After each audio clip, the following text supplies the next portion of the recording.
Good evening. Thank you for having me. Once again, my name is Hillary Pine, and I work for the DNR and the Michigan History Center.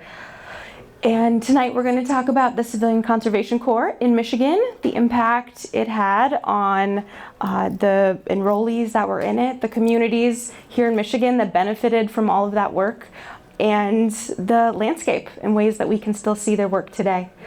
I did put a slide for a break, so if you're checking your watch, I can't promise exactly the time, but I put a slide about halfway through, so I will stop talking to remind myself that it's time for a break. So there will be a break, and we'll have questions typically at the end, but I like to do things a little informally, so if you're really curious about something, have a question on a specific slide that we're looking at, feel free to raise your hand and just shout out your question. I'm totally okay with that. And like Tim said, I'm based at Hartwick Pines State Park, where I am responsible for the Hartwick Pines Logging Museum and other history there at the park, along with the Higgins Lake Nursery, which is at North Higgins Lake State Park. That is Michigan's first tree nursery, opened in 1904, and that is also where the Civilian Conservation Corps Museum is located. I am also the historian on the team that is revamping Father Marquette National Memorial in St. Ignace. And my wonderful husband is advancing the slides. So just in case you're not familiar with the Michigan History Center, we are part of the DNR, so you might be familiar with fisheries, wildlife, forestry, those divisions of Parks and Recreation, those parts of the Department of Natural Resources, but the State Museum, we are also part of the DNR. And this is a photo of the main atrium in the State Museum in Lansing. So most of my colleagues, including my supervisor, work out of this building in Lansing, but there are a few of us that work elsewhere. And we're responsible for museums and historic sites around the state. We have a very large collection of artifacts. We're also the home for the Archives of Michigan and heritage trails. This is just to give you an idea of where all of those museums and historic sites are located. So Hartwick Pines in Grayling, right here, the CCC Museum and Nursery just down the road in Roscommon, way up Fort Wilkins and the Copper Harbor Lighthouse and the Keweenaw, all the way down to Walker Tavern in the Southern Lower. And just briefly, if you're not familiar, wanted to highlight Hartwick Pines State Park. We did have a CCC camp, so this is relevant to the presentation. There was a Camp Hartwick Pines, basically where park headquarters is today. And this park was donated in 1927 by Karen Hartwick in honor of her husband, Edward, who died from spinal meningitis when he was serving in France during World War I. And today, the park is almost 10,000 acres. We are most known for our 49 acres of old growth forests. So old growth white pine, red pine, and hemlock that survived the axe during the white pine logging era. And that's that image there. So most folks like to come walk our old growth trail. If you're ever, we're right off I-75 if you're in the Grayling area. It's a 1.25 mile walk on a paved trail. It's very lovely. All times of year, it's lovely. And we also have our logging museum here. There are 2 logging museum structures built by the CCC. And we have a visitor center, 100-site campground, several miles of hiking trails, bright and glory lakes that have great fishing, and winter and summer programming. So here, you're too far away to see me, that's okay. We're doing a guided snowshoe hike, so you can come do a guided snowshoe hike with us, lantern lit, snowshoe hikes, summer programming, we're blacksmithing, historic cooking, all sorts of stuff at the Logging Museum. And just to give you an idea of pre-logging era, pre-white pine logging era, what do Michigan's forests look like? What does our landscape look like? So we're very densely forested. There's also a lot of swampy land. And an 1815 survey in present-day Jackson County resulted in a report to Washington, D.C., stating that the state consisted of swamps, lakes, and poor sandy soil and was not worth the cost to survey. And in the 1820s, the Saginaw region was described as wet and swampy district that can never be settled. Well, you showed them. after that logging era happened, most of the northern lower peninsula was completely deforested. In the northern lower peninsula, most of the soil is very sandy and acidic, and that is where white pine likes to grow. So that is where the majority of the logging took place. And you can see, you know, this is a pretty typical image of what the forest looked like in northern Michigan. Just stumps everywhere, burnt over land, the erosion, and this is what some of that erosion looked like. So, you know, as the trees die and the roots shrivel up, there's no healthy roots to hold the soil in place, and the soil blows away. And you get images like this. A lot of this land, owned by logging companies, gets sold off to farmers very cheaply. And it is not good farmland, but the farmers that buy it, they don't know that. So very sadly, a lot of this land, through tax reversion, you know, the farmers are not able to pay their taxes, ends up either back at the bank or in most cases back in state control. And today, so Crawford County, for example, where Hartwick Pines is located in Grayling, a very high percentage of Crawford County is public land. And that is because of this tax reversion. So many of the state parks, state forests, up in the northern lower, yes, a lot was donated, like Hartwick Pines was donated, but a lot of the land was acquired freely through tax reversion. So the state actually, in many circumstances, did not pay for a lot of the forest land and state park land that they now have.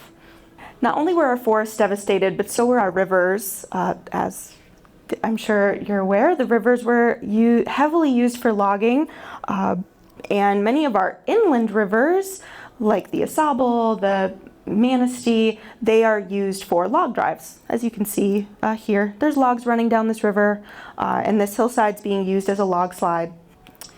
And this, of course, there's erosion, flooding in the surrounding forest, just devastation to the river systems. You know, the habitat is destroyed. Many animals are extirpated. That's a fun word I learned from my forestry colleagues.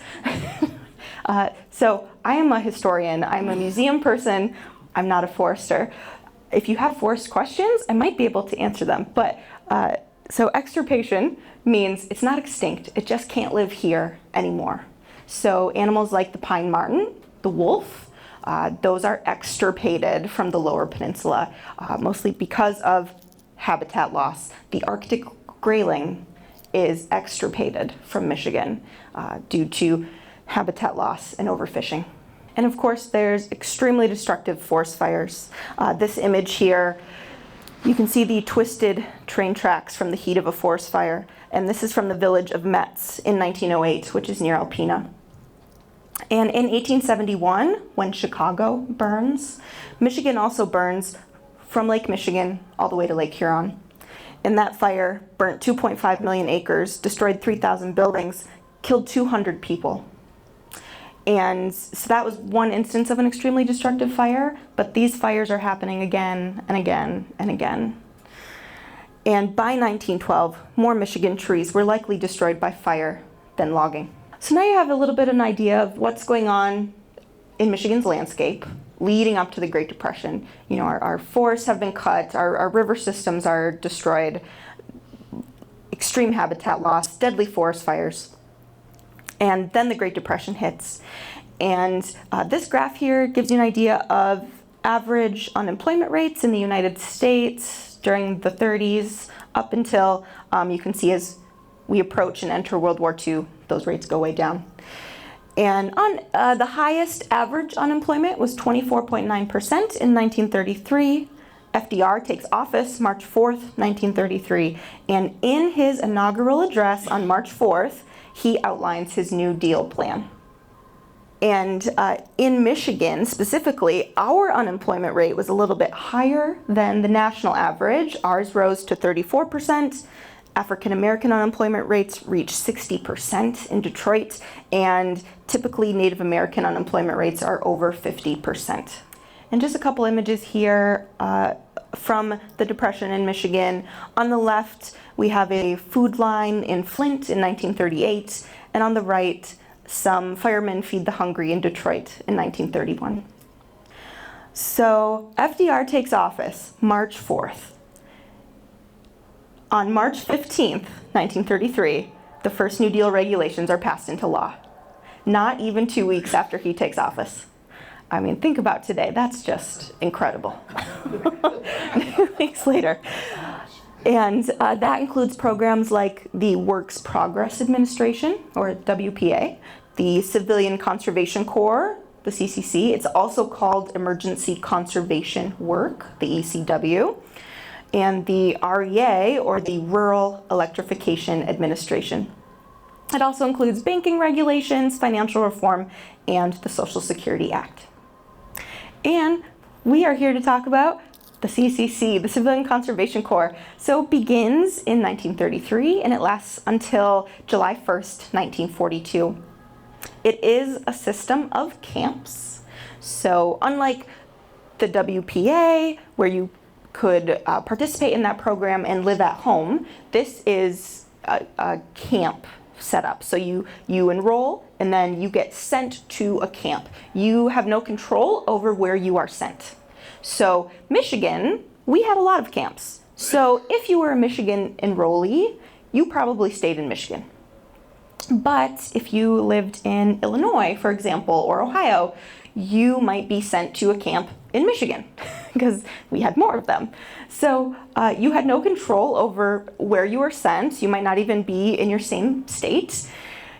And these camps are operated by the War Department. So really quickly, the government is trying to open these camps, maybe up to 200 people living at each camp. And who knows how to do that kind of thing? The War Department. So the actual camp life, where the buildings are, that's all operated by the War Department. The pay is $30 per month. In today's dollars, that's about $1,700 a month. But the enrollees only keep $5. The rest goes directly home to their families or into a savings account. It is a 6-month commitment. So when you enrolled, you were expected to serve that 6-month term, and you could re-up. You could rejoin for more time, and many of them did.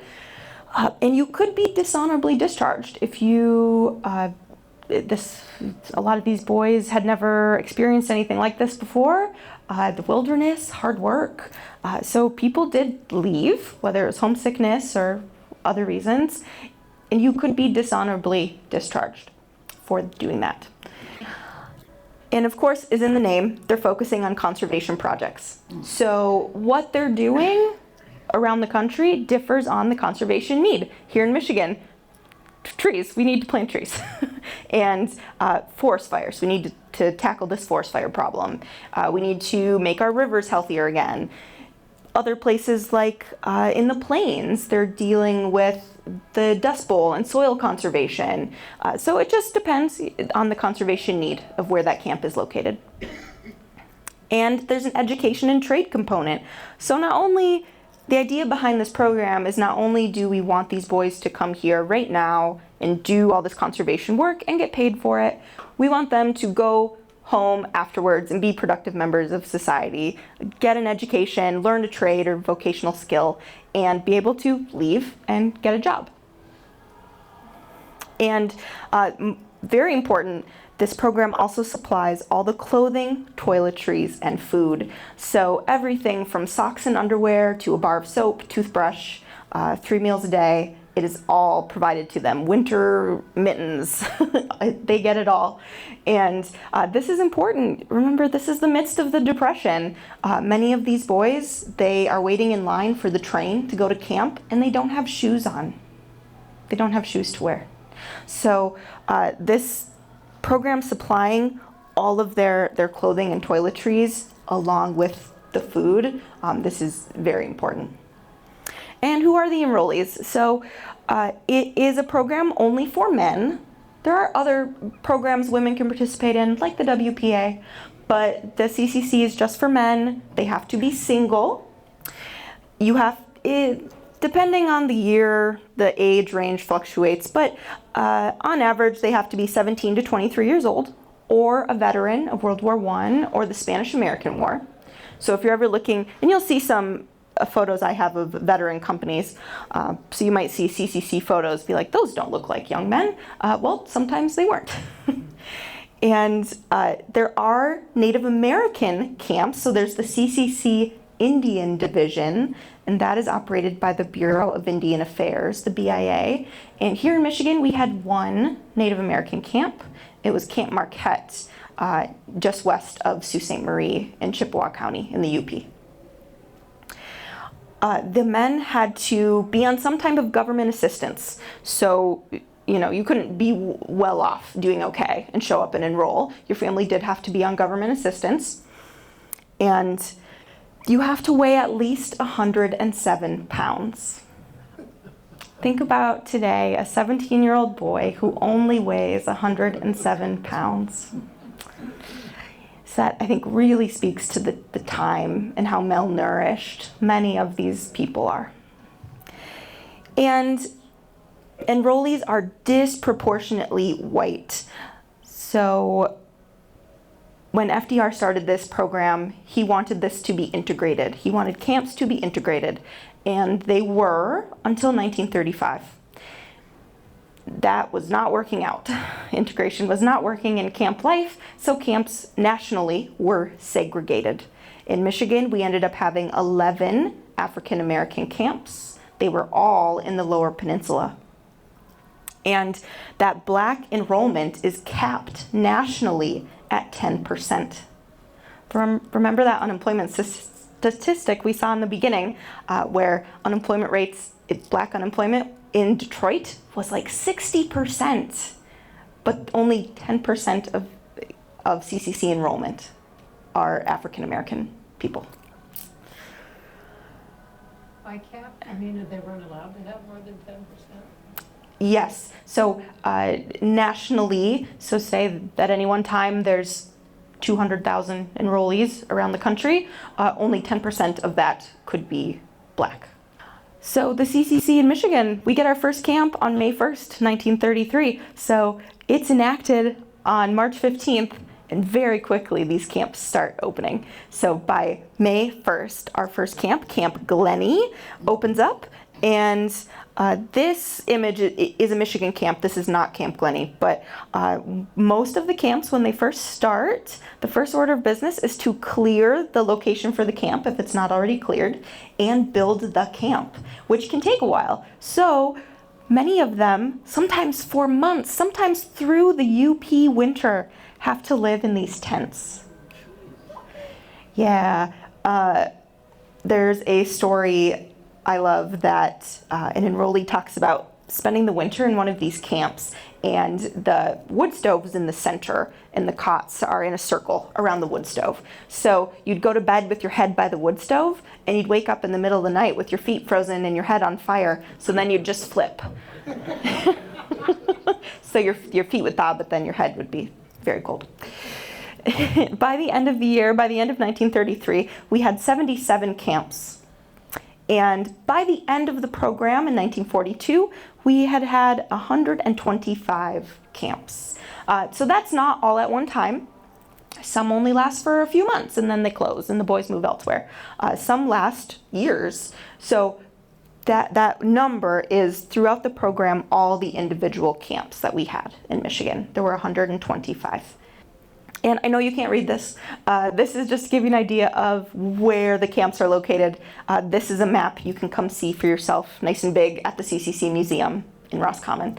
But you can see clustered in the northern lower and throughout the UP. There's even a few up on Isle Royal. And there's a few down in the southern lower as well. But this really speaks, you can see where the conservation need is based on where these camps are. Right? So where the logging happened, where the devastating forest fires happened, where the work needs to be done, that is where the camps are located. And of course, the big thing that they're doing, they're planting trees. And here in Michigan, they're planting 484 million trees. Nationwide, the CCC planted about 1 billion trees. So about half of those were planted here in Michigan. And mostly they're planting red pine, a few other types as well, but mostly they're planting red pine. And this gentleman here, he's demonstrating how to plant a tree. He's holding what we call a Michigan planting bar, or a dibble, D-I-B-B-L-E, if you want to get one for yourself. And it was very rhythmic. So they were asked to plant 1,000 seedlings a day. So he has seed, it's hard to see, but there are seedlings, little seedlings in this box that he's holding in his left hand. And he puts this in the soil, makes a hole, puts the seedling in, covers it up, takes a step, does it again and again and again. Yes? Why were red pines selected, do you know? So red pine grow very well in poor soil, and most of the soil that they're planting in is poor soil. So they are planting white pine and jack pine, so part of it is the poor soil. Red pine does well in poor soil. And also that's probably what they were just getting a lot of at the time. So what's coming out of the nurseries they're using, like the Higgins Lake Nursery, there's probably just an abundance of red pine seedlings for whatever reason. Pines don't produce cones every year. They produce cones on a cycle that's not annual. So I don't know, maybe it was bad years for white pine cones. I'm not totally sure. So this photo on the left, I want you to notice this man in front is kneeling by a white pine stump. And I just think this is an amazing photo. The damage that was done to the landscape, the cut over land, and they are planting amongst these white pine stumps that were cut in the late 1800s. Also notice the soil that he's walking on. It looks like beach sand.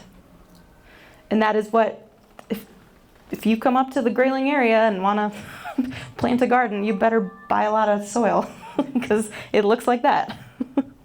And you probably have seen CCC planted red pine. Looks like this. This is a photo I took outside Grayling at a stand of CCC planted red pine. They grown in these beautiful straight lines.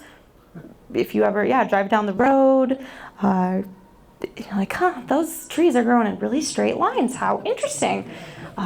Well, if they're red pine of a certain size, they were probably planted by the CCC because trees don't grow like this naturally. And you can see in this photo, these trees aren't really that big, and they are over 90 years old because this soil is poor. Another thing that they are doing, they are building roads and bridges, 7,000 miles of roads and 500 bridges here in Michigan. And these roads not only are just general roads, more importantly, they are forest roads. So if you are trying to tackle this forest fire problem, this terrible forest fire problem that we have in Michigan, if you can see the fire, but you have no way to get there, then it's very hard to fight that fire. And you have to walk on foot, and you can't transport your truck or your equipment. So these roads are also forest roads to access forest fires. So it is a grid of forest roads throughout the state that allow access for fire, and they are also fire breaks. So if you're not familiar with what a fire break is, it's just a stoppage in fuel. So if a fire is burning, now there's no more fuel. Hopefully it doesn't cross that fire break and it stops, and now we have a place to fight it from. So these roads are access, these roads are transportation, and they are fire breaks. And they spend 140,000 man days fighting forest fires.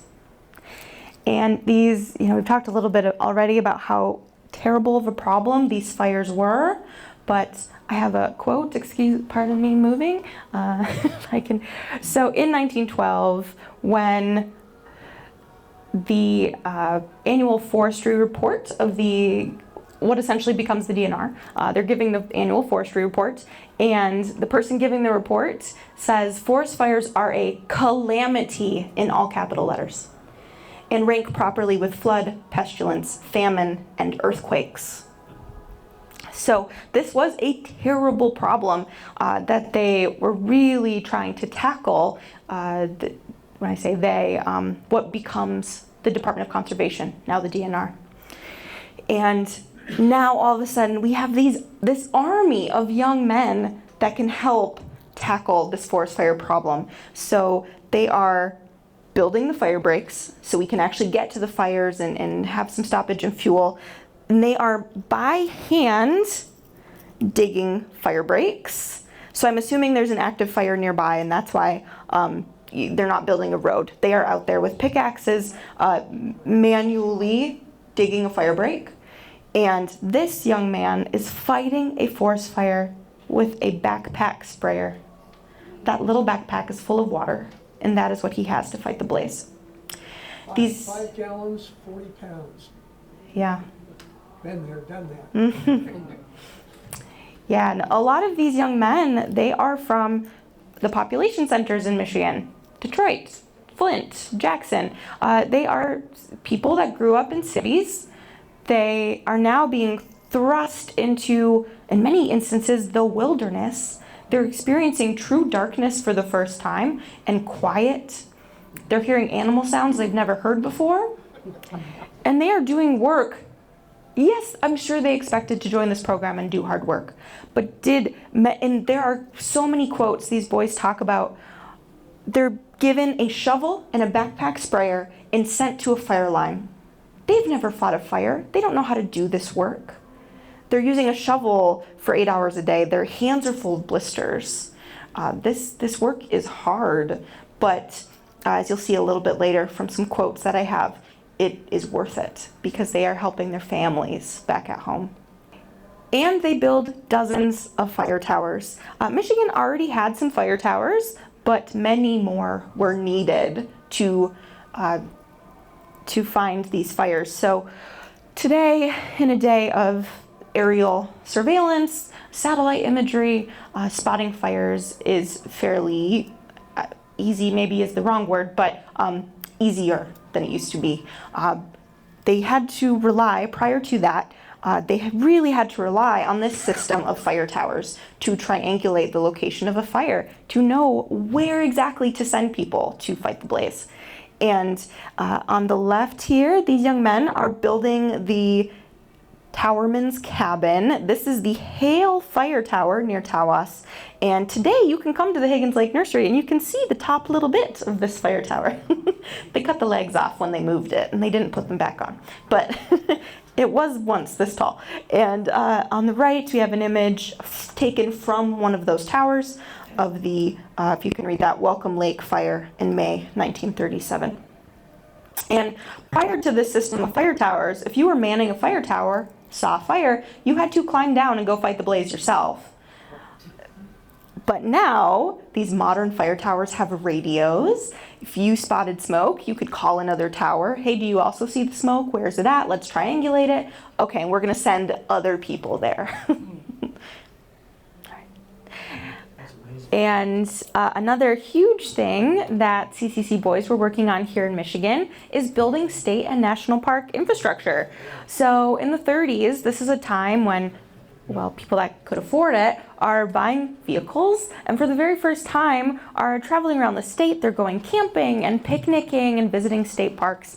And the state parks in Michigan are having a really hard time dealing with this huge influx of people. They just do not have the infrastructure. They don't have picnic tables, trails, bathroom buildings, campsites. None of that exists. And there certainly isn't funding for the state parks themselves to do that work. So this army of men, just like they are planting trees and fighting fires, they swarm our state parks and they start building. And a few recognizable structures on this slide On the upper left, this is the pavilion at Orchard Beach State Park. This was in the news a couple years ago when the water was so high and was eroding the cliff right back here behind the building. And this building was in danger of falling into the water, so they moved it. It was a huge undertaking. They moved it inland in the state park. And in the bottom left, this is one of the logging museum buildings at Hartwick Pines. The upper right, the bathhouse at Ludington State Park. And there was also a short-lived CCC camp on Mackinac Island. They are restoring one of the blockhouses at Fort Mackinac. So they are doing these notable things, but also building trails, picnic tables, benches, grills, all sorts of things, beautifying state parks. So there are still many state parks around the state that you can go to and see evidence of CCC work.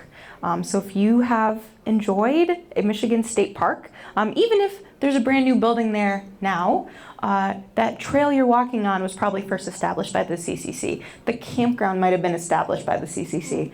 They did so much work in state parks. And also national parks. So up on Isle Royal, if you remember, there were a few camps up there. They are doing lots of work there. So this is a bridge on Isle Royal that these enrollees have built. And they also built the Seney National Wildlife Refuge. That's this image on the right. The Seney National Wildlife Refuge used to be just swamp and cutover land. The CCC built the whole thing. Dams, dikes, ditches, ponds, planted wild grasses to attract migratory wildfowl. That whole facility was constructed by the CCC.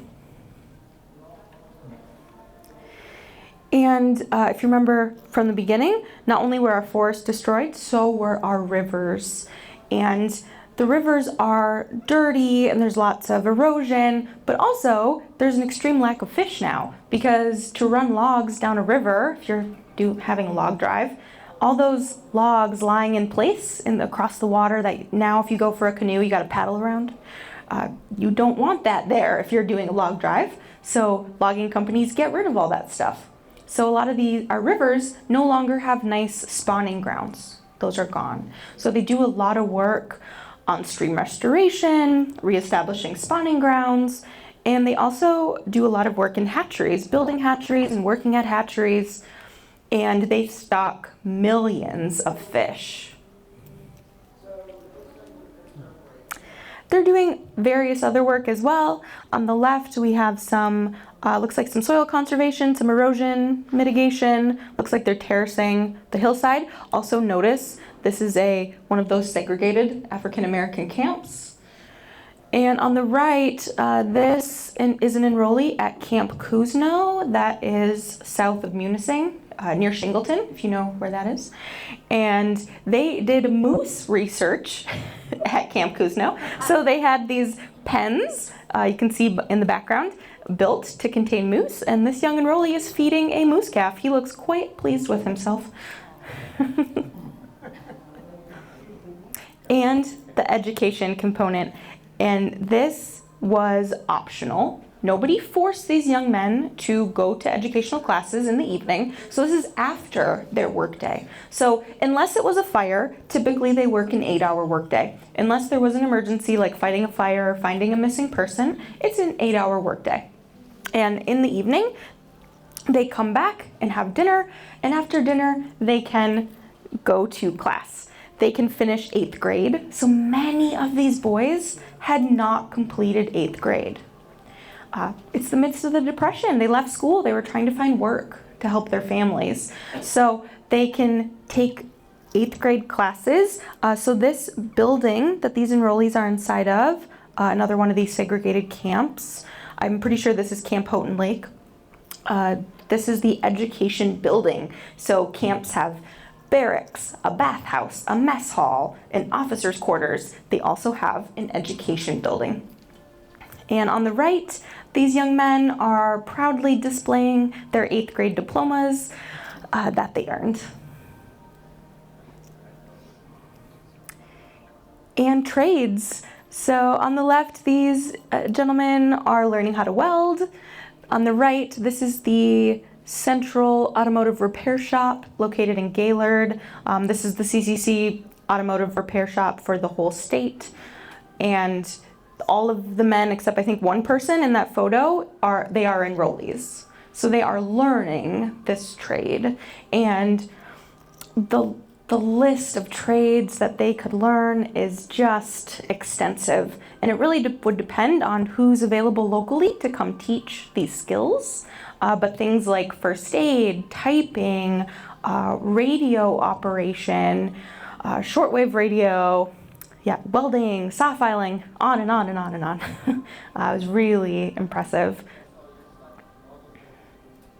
And of course, they're having fun. These are young men. They want to have a good time. So it wasn't all, hard work and education classes. They're having fun too. There was a ton of sports being played. So way up in the Keweenaw, they're playing ice hockey. They are boxing and playing football and baseball. There were swim teams. This is not the swim team, even though their short shorts might make you think that. This is the Fort Brady champions of 38-39. That means the Upper Peninsula District. And this is Camp Duck Lake basketball team. And all types of sports. Locals would come cheer on the camps and root for their camps. So it wasn't just between camps. This was also the local community getting involved and enjoying these things. And on the left, this is a camp orchestra.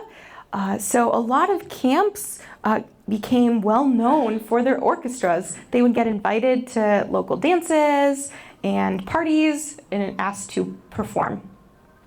And not only are they performing, local communities were a big part of CCC life.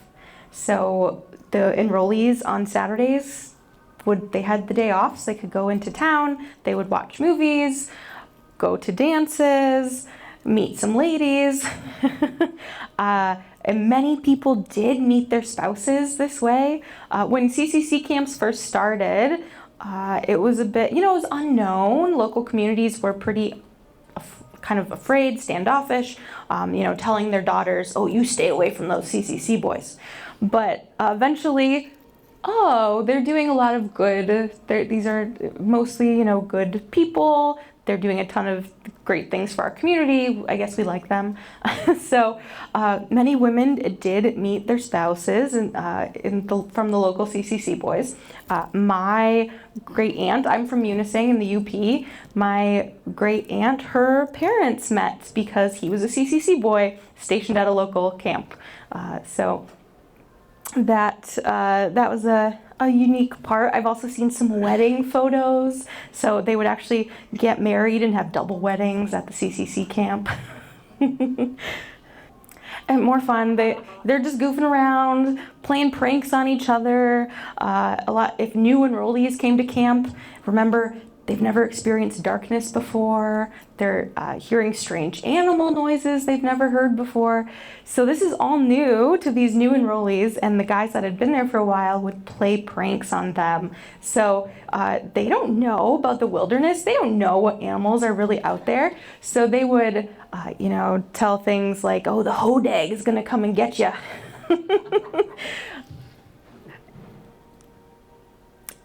And of course, we're here, have to talk about Camp Bay City and Camp Saginaw.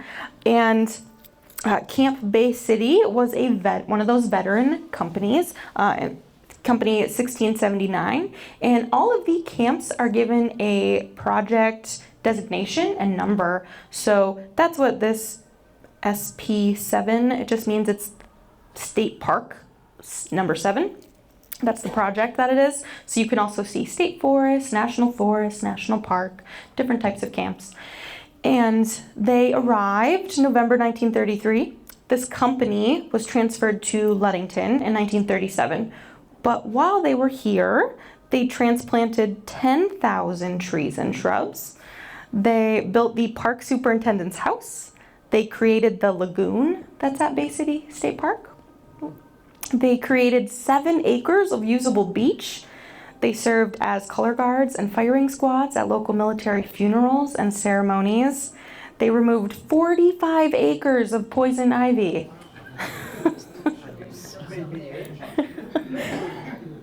They placed sewer lines, telephone lines, and fencing, constructed park roads and trails, and remodeled the group camping building. And this is just the information I have. Maybe you know more, which come and tell me. I'll add it to my spreadsheet right here, right now. And this photo, we don't have too many photos from Camp Bay City and Camp Saginaw, but this is a good one. They're goofing around. I'm not really sure what's happening here, but they're having fun. And Camp Saginaw was also a veteran camp. There was 2 veteran companies there, 2689 and 2691. And if you remember, Camp Bay City is SP7, Camp Saginaw is SP6. And they arrived November 33. They stayed through 37 when they were transferred a very short distance to Camp Bay City. They moved sand to reclaim 15 acres of swampland, which up to this time has been absolutely useless. And they helped with Camp Bay City projects, so all those other projects that I already mentioned, and they landscaped the Veterans Memorial Highway between Saginaw and Bay City. And I have a photo on the next slide. So it's small, and I apologize, it's not a great quality. Like I said, I don't have that many photos. So here's some various projects they're working on, the collage. This must be a house that they built. Here they are in the library having some free time. Ooh, this must be the camp mascot. A lot of the CCC photos have animals. You see deer, dogs, cats, bear cubs. I've definitely seen images that, I don't think that's a dog. I think that's probably a coyote. And food, of course, as I mentioned earlier, is a huge important part of camp life. Coming from a situation where you don't have much money, you don't have much food to eat, a lot of these boys are malnourished. So they come to camp and they're getting 3 square meals a day. And I love that I had this. This is an actual daily menu from, I think it's September 5th, 1934, from Camp Bay City. It's a Saturday. So it tells you exactly what they ate for each meal and how much it cost to feed everybody. So it looks like breakfast, they're having stewed prunes, dry cereal, milk, bread, butter, honey, coffee. For dinner, which is lunch, roast beef, mashed potatoes, gravy, peas, bread, butter, iced tea. I don't know what that last one says. Oh, pie, yeah, pie, of course. And for supper, their evening meal, they're having boiled bologna, fried potatoes, macaroni and cheese, lettuce, salad, bread, butter, coffee, and watermelon. So eating pretty well, and they could complain. Sometimes enrollees would write letters to the central office in DC saying that, we're not being fed well. The camp down the road, they're getting way better meals. And that did happen. And inspectors would come every so often and inspect the camps. And they would tell them, this is not adequate. You need to be feeding them better. They need more pie, more cookies, more variety. So they did complain sometimes. So even though they are getting fed 3 square meals a day, it wasn't always the best quality or variety. And they did celebrate as well. So Thanksgiving, Christmas, they would have special meals and celebrate a little bit. This on the right is a special Christmas menu from Camp Pori, which is in the west end of the UP, and it's printed on copper sheet.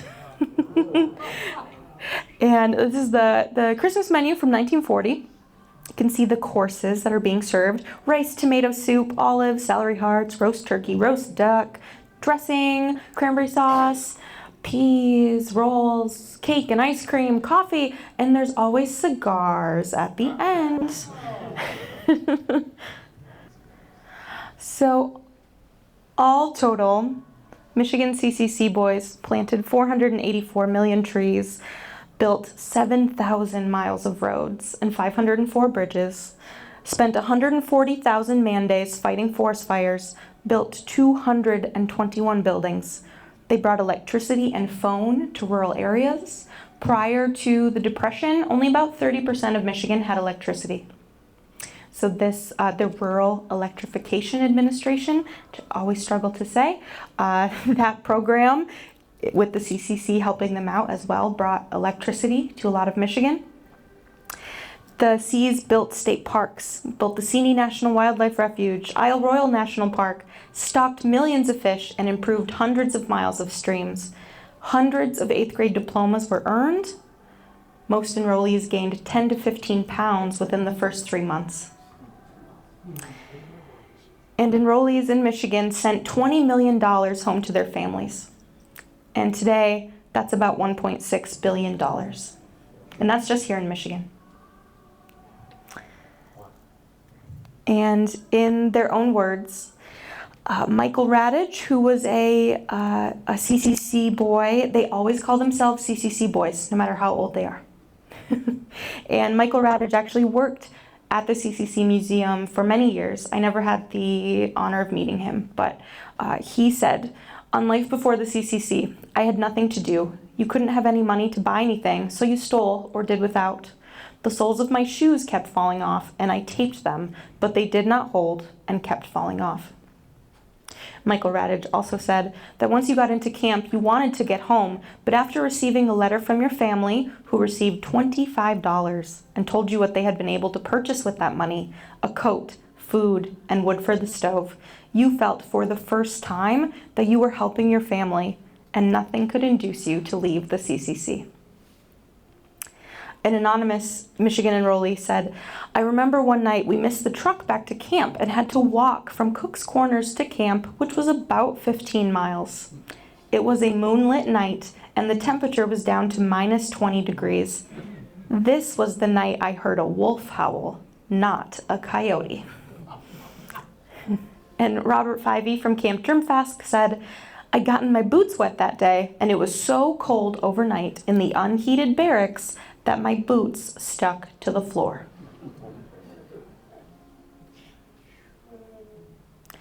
And this program had an enormous impact on Michigan communities.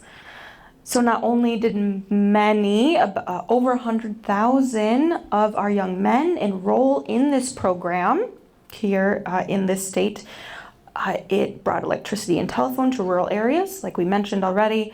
They helped dig out after bad snowstorms. They would help find missing persons. And this program employed locals. So this man in this photo, he is not a CCC enrollee. He is, in the government we love acronyms, he's what we call an LEM, a local experienced man. And he is teaching these enrollees how to file a saw. And he is being paid probably about $45 a month to help at the camp and to teach. There might be an out-of-work forester who's coming and supervising the planting that they're doing. At Camp Higgins Lake, they were mostly teaching drafting and surveying. So I assume in the area there was a surveyor and a drafter who were out of work and came and worked at the camp and taught those skills. So you could be teaching these skills after hours. They could be supervising the day-to-day work, the projects that they were doing. Think about if those images of the logging museum at Hartwick Pines. Those are huge, full log structures. The CCC enrollees didn't, someone didn't just lay some logs in front of them and say, "Okay, build a building." Someone came and taught them how to do it.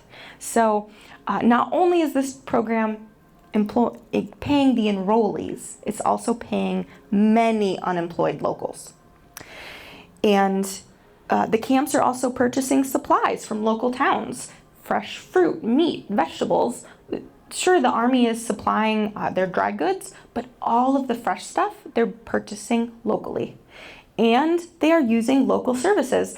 Camp Space City in Saginaw are paying a local laundry to do their laundry. So Their local communities are making money that way. The enrollees are visiting towns on the weekends, paying to go to the movies or having drinks post-prohibition. So you can see how not only is the conservation work benefiting the town, this program is benefiting communities in many other ways as well.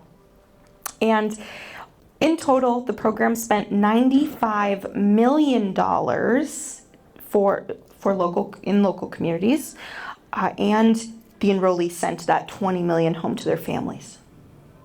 And of course, this program has had a huge, enormous, long-lasting impact on Michigan's landscape. If you think back to that photo we saw in the beginning with the stumps and the roots sticking out of the soil, and it's very apocalyptic looking. All of that land was referred to as a lot of no good land, or the land nobody wanted. And the seas come in, they do all of this work, and excuse me, I gotta read a quote. So in the 1980s, Roy E. Droge, he's a supervisor on the Hiawatha National Forest, he says, with the early boost from the CCCs, the land nobody wanted has become a coveted resource of all Americans. And it is very obvious in many places in Michigan today, the work that the CCC did. If you are a person that likes to go for a side-by-side ride or ATV or snowmobile, you are probably utilizing a forest road that the CCC created. Up in northern Michigan, especially along the Asable, we are known for world-class fly fishing, which wasn't that way in the 1930s. Of course, other organizations, other work had a lot to do with that, Trout Unlimited, but the Seas did a ton of stream restoration, fish stocking, so they made this possible. If you like to canoe and kayak and boat on clean waters, and maybe as you're enjoying those activities, you see some wildlife. That wasn't happening in the 1920s, right? And it is today. And of course, our beautiful old growth trail at Hartwick Pines. They, of course, did not plant these trees. These trees are 400 years old, but this trail, they built that. And the program ends July 1st, 1942. The funding is not renewed for 1943. Technically, the CCC program was never totally abolished. The funding just wasn't renewed. So there have been many attempts throughout the years to restart this program. It obviously has not been successful. But as we approached 1942, there's really a rising negative opinion of the CCC. It is very expensive for taxpayers. Think about these camps, building all of these buildings. I mean, just here in Michigan, 125 of them, let alone all the camps around the rest of the country. The food, their clothing, their toiletries, their tools that they're using, all the equipment, the trucks, it's very expensive. And as we near and enter World War II, unemployment is way down, so it's not necessarily needed anymore. And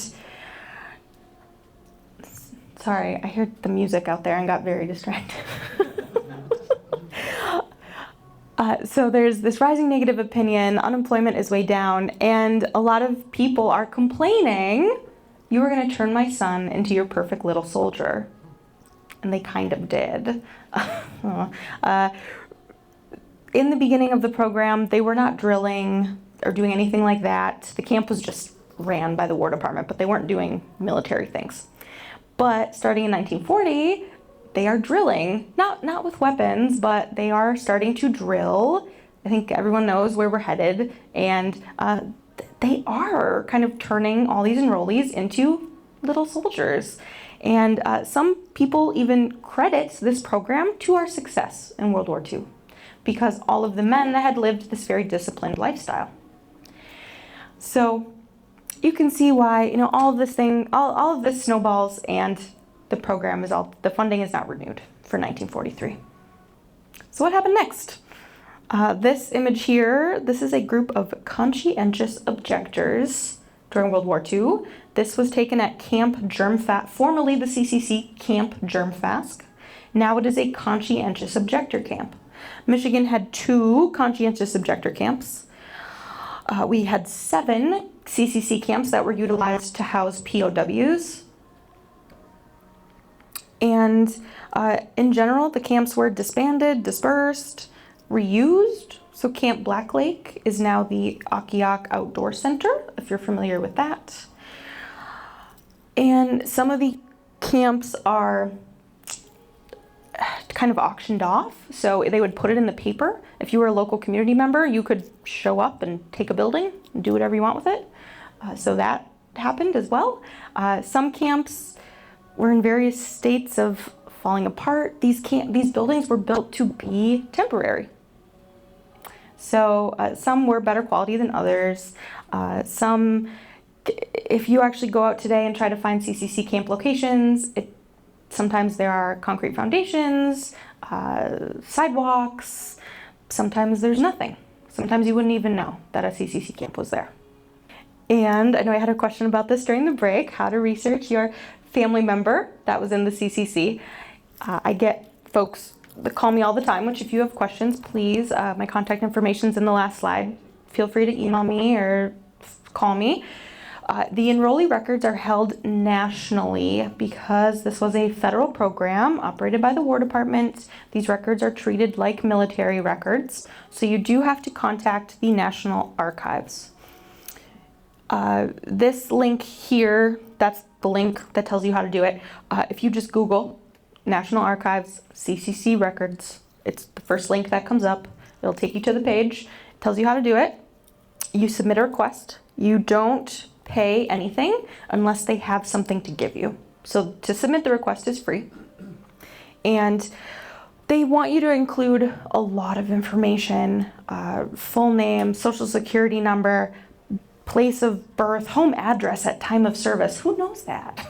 I mean, so I know people have been successful requesting records with very little information. So don't let that deter you. They ask you for all that information, but they might not have anything, but I know people have been successful not knowing much at all. So if you're interested in getting your family members' records, definitely give it a try. And if you have anything laying around your house that maybe could help tell you a little bit about the company they served with or the camp they were at, you might have something that looks like this, but this would be their company number. It might have one of those project numbers like you saw on a few slides, like Camp Bay City, SP7, State Park number 7. So you might have something like that. That could tell you a little bit too about where they were stationed. If you have something that maybe just says their company number, give me a call. I can look it up and probably tell you what camp they were at. And the Michigan CCC Museum. This is it, the building. That's at North Higgins Lake State Park. And these are enrollees in the 80s signing the floorboards. And they had been meeting at North Higgins Lake for many years, having reunions. They decided they wanted a museum. So this is where they wanted to put it. They made this museum happen. They wanted it to look like one of their barracks buildings where they lived. That is why the building looks like this. It is elevated off the ground on stilts. It is uninsulated. So if it's 30 degrees outside, it is 15 degrees inside. And in the summer, if it's 80 degrees outside, it is 100 degrees inside. And it was, built by the CCC alumni who were very active, very passionate about this work that they did. And it is located in North Higgins Lake State Park, but more specifically, it's on the grounds of the Higgins Lake Nursery, which stopped operating in 1965, but in the 30s, CCC Boys were working at this nursery, and a lot of the red pine seedlings that got planted around the state were grown at this nursery. And the legacy, we already talked about this very important legacy that you can still see on our land and enjoy. So of course, around the nation, there's national and state park infrastructure, reforested land, healthy streams, and potentially even success in World War II. And I often get asked, does the CCC still exist, or should still exist? And in this form, this camp form, it does not exist. It doesn't look like that. But there are programs like it. There's the AmeriCorps, if you're familiar with that. This is a program mostly geared towards young people, and you work for a pittance, and at the end of your service term, you get a stipend for either to pay student loans or to go to college. So this young man here, that's the AmeriCorps logo on his shirt, he is planting seedlings at the Higgins Lake Nursery. This young lady is a Michigan CCC enrollee, so many states still have small versions of the CCC. Michigan does, depends on the year. Sometimes we might have nobody, sometimes we might have several. So in the past few years, we have had Michigan CCC folks at Hartwick Pines working at the DNR sign shop. So when you visit state parks and you see these beautiful sandblasted signs, or even the little brown ones, restrooms, campground over there, those are all made at the DNR sign shop at Hartwick Pines. A lot of those signs made by Michigan CCC enrollees. There is a brand new program that was just announced several weeks ago called the American Climate Corps. So President Biden announced this. It sounds very similar to the AmeriCorps, so I'm not sure what this program is going to look like in the future, but that's happening. And numerous conservation programs throughout the United States. So while the CCC does not exist in its original form, many programs like it do. And that's all my contact info. If you ever want to get in touch, super easy to remember my email because I work at Hartwick Pines. You can always just call Hartwick Pines, ask for the Pine Girl if you don't remember my name. Just pineh@michigan.gov. That is me. You can also go to the Michigan History Center website. You can send them an email. They'll forward it to me. So numerous ways to get in touch with me. And I'm always happy to answer your questions. Also, I'll let you know, we are always looking for more photos of Michigan CCC camps. There are several camps we don't have any photos of, and many camps we have very poor photos of. So if you have photos, you can donate them to the Archives of Michigan if you want them to go to good hands. Otherwise, I'm happy to have scans of them. And we're always working on making our exhibits better at the CCC Museum. So thank you.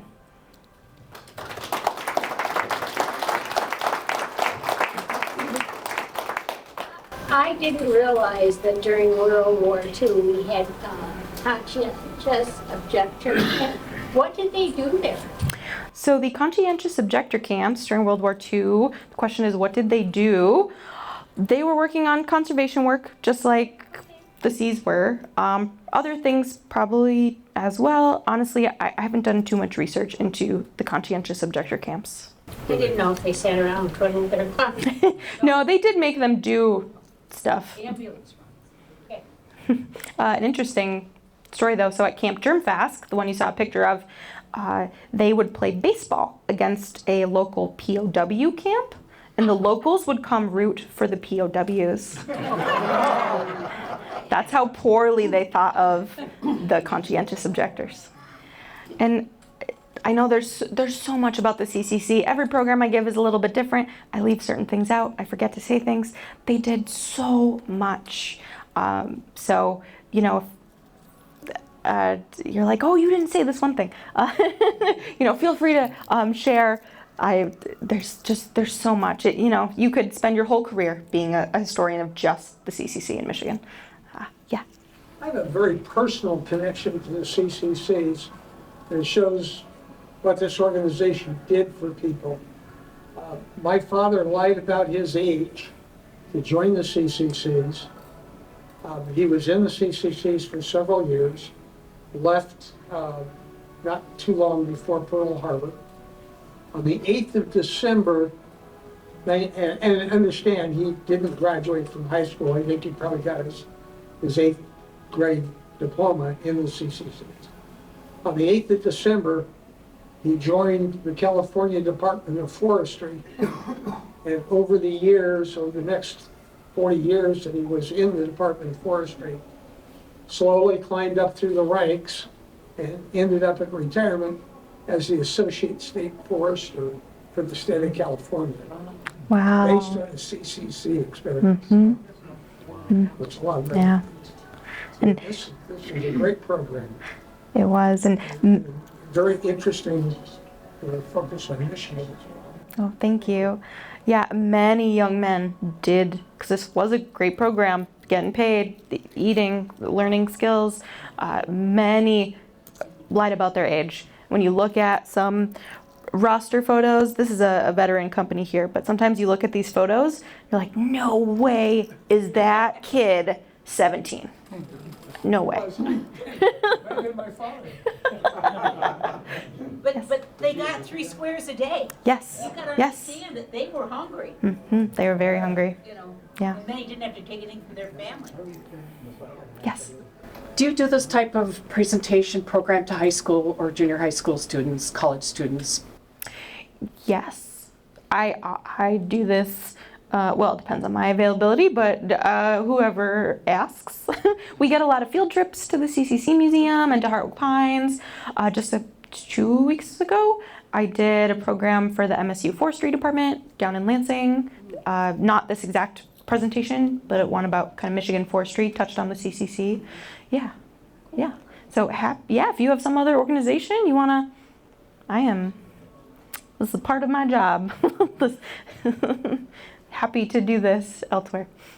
Yes. Yeah, I just wanted to say, to me, it was very amazing and depressing how the forests were all logged off, and, you know, the area changed so much for the worse by that. But it was heartening to see that with conscious effort, people, a country, a government could turn around and not make things like they were, but could make them a hell of a lot better. I think we still can. Yes. Yeah. Okay, anything else? Well, we want to thank you again so much. It was really